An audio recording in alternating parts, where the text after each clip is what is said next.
Sobretudo. Hamilton ou Faria Lima? Quem entende de conservadorismo? Eu acho que nem a Faria Lima, né? Há uma pergunta que o establishment brasileiro se recusa a fazer desde o início do governo Trump.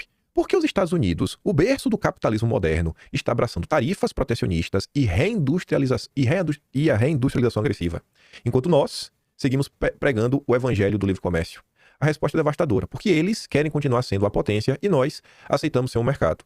Os Estados Unidos estão reconhecendo a verdade que nossa elite se recusa a enxergar. Nações que não controlam sua produção não controlam o seu destino. Se você depende de outro país em questões centrais, você não é soberano. Você é dependente de outro país. O Fique em Casa acho que foi a prova disso. O relatório sobre manufaturas do Hamilton não foi um tratado econômico, foi uma declaração de independência material. Ele sabia que soberania política sem soberania produtiva é mera encenação de país. Você não vai conseguir ser uma nação forte e soberana se você depende em setores centrais de outro país. De um lado, o caminho trilhado pelas grandes potências mundiais. Proteger seus setores estratégicos, investir em capacidade produtiva, subordinar o dinheiro que circula no país ao projeto nacional. Vamos trazer esse um exemplo. É o seguinte, cara, os Estados Unidos, ele quer que o dinheiro que foi produzido e que lucraram lá fique nos Estados Unidos e gastem lá para aquecer a economia. O negócio não, vem com a tua empresa estrangeira, ganha o dinheiro aqui nos Estados Unidos e pode mandar o dinheiro embora. Não, pera aí, irmão, não é isso não. O dinheiro tem que circular aqui dentro. Beleza, leva uma parte, mas tem que circular aqui dentro, tem essa preocupação. Do outro lado, nosso caminho atual, né, do Brasil, exportar matéria-prima, importar manufaturados, se endividar para consumir, né, o que não produzimos e chamar isso de eficiência. Aqui associe o desenvolvimentismo à esquerda, uma ideia propagada entre alguns conservadores e liberais como uma mentira conveniente. O nacionalismo econômico é profundamente conservador porque conserva aquilo que permite a conservação de tudo mais, a base material que sustenta famílias, comunidades e valores. Um pai de família não consegue criar filhos com valores tradicionais trabalhando 14 horas como Uber. Aqui, obviamente, o pessoal está extrapolando, mas para você conseguir entender. Enfim, sem vislumbrar um futuro onde consiga deixar de apenas sobreviver para poder prosperar. Quem cria, gente, um filho melhor? Quem tem mais condição de acompanhar a escola, atividade de casa, professor doutrinador? É o pai que trabalha 14 horas por dia, 7 dias por semana. Ou que trabalha até menos, mas só chega em casa morto e cansado, passa o dia inteiro fora. Ou o pai, pô, que consegue ter uma atividade regular, trabalha 5 dias por semana, segunda a sexta, tá em casa aí umas 7, 7h30 no máximo da noite, sabe? Quem que tem mais tempo para acompanhar o dia a dia dos filhos? Vai deixar na mão das escolas? A direita não denuncia como está a educação no Brasil?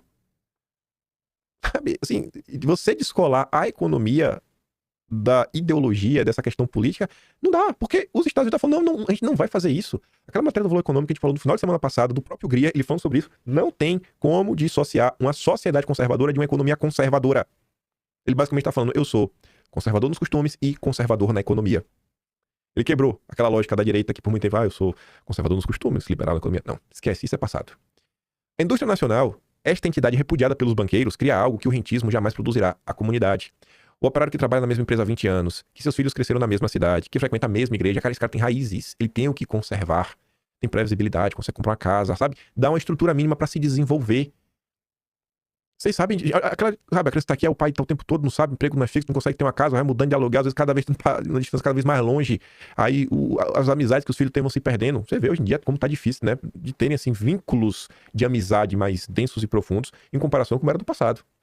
O liberalismo econômico brasileiro é uma fraude porque ignora que o livre comércio só existe em livros didáticos. Na realidade, todas as potências mundiais protegem suas indústrias com subsídios, tarifas e barreiras não tarifárias, pregam abertura para os outros, enquanto praticam protecionismo para si.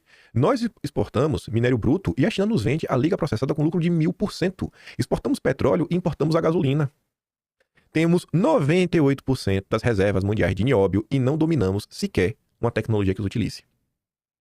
Perceba que esse texto faz uma crítica a vender matéria-prima e comprar manufaturado da China. Criticando isso, né? Não estou falando disso à toa.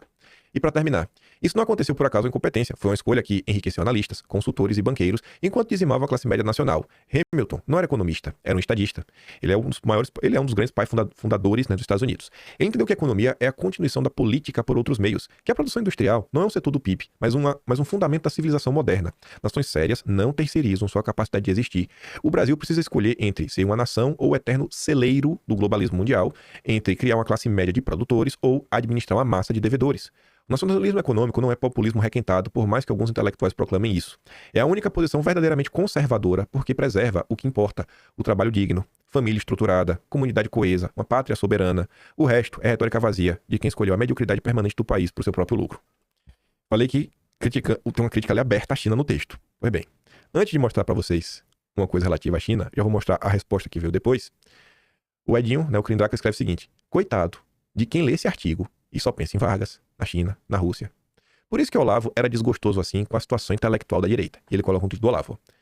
16 de janeiro de 2019. O segredo do sucesso econômico das grandes nações é o equilíbrio dialético do liberalismo na economia interna com a dose indispensável de protecionismo no comércio com as outras nações. A via segura do fracasso é inversamente o estatismo na economia interna aliado ao livre comércio internacional. Quando alguém na nossa política vai entender que livre mercado não é livre comércio, aí vamos lá. O que é que ele está falando? Dentro do país, livre comércio. O Estado tem que garantir que não vai ter um safadinho tentando desvirtuar o mercado para ter proveito. Porque livre comércio não é só assim, vai ter uma tarifa interna dentro do país. Não precisa ser uma tarifa monetária. Você pode ir criando dificuldades, várias regulamentações, que aqui o próprio Trump fala, né, que são barreiras não tarifárias. Assim o governo Trump fala. Os campeões nacionais vão colocando barreiras não tarifárias. É um selo ESG aqui, é um selo do arco-íris acolá, que se você não tiver, você não pode comprar e vender. Você fica de fora de ganhar dinheiro. E o Olavo tá falando, no Brasil, você tem que garantir que vai ter liberdade. Arco-íris acolá, que se você não tiver, você não pode comprar e vender. Você fica de fora de ganhar dinheiro. E o Olavo tá falando, no Brasil, você tem que garantir que vai ter liberdade. Que o governo vai estar no meio para impedir que os tubarões destruam os pequenos produtores, sabe, os pequenos empresários, os médios empresários. Tem que garantir isso. Agora, se tratando de política externa, aí o governo tem que proteger a sua indústria nacional, que é que emprega a gente, que paga melhores salários. Isso é a forma para dar certo. Eu acho que o Trump tá fazendo nos Estados Unidos. E ele falou que, e qual é a forma para dar errado? Bom, é o estatismo interno, que é que o Lula faz, o Estado ajudando os amigos do rei, e em relação à política externa, é livre comércio. Aí entra e sai tudo mais que é pra ajudar os investidores internacionais. Aquele papo fora de maluco. Você vê, inclusive, a crítica que o Lula faz, né? O Trump. Esse protecionismo aí e tudo mais. Você viu o que é que o Olavo explicando isso em 2019. 2019, Olavo falando sobre isso. Que eu acho que sintetiza o que tá nesse texto.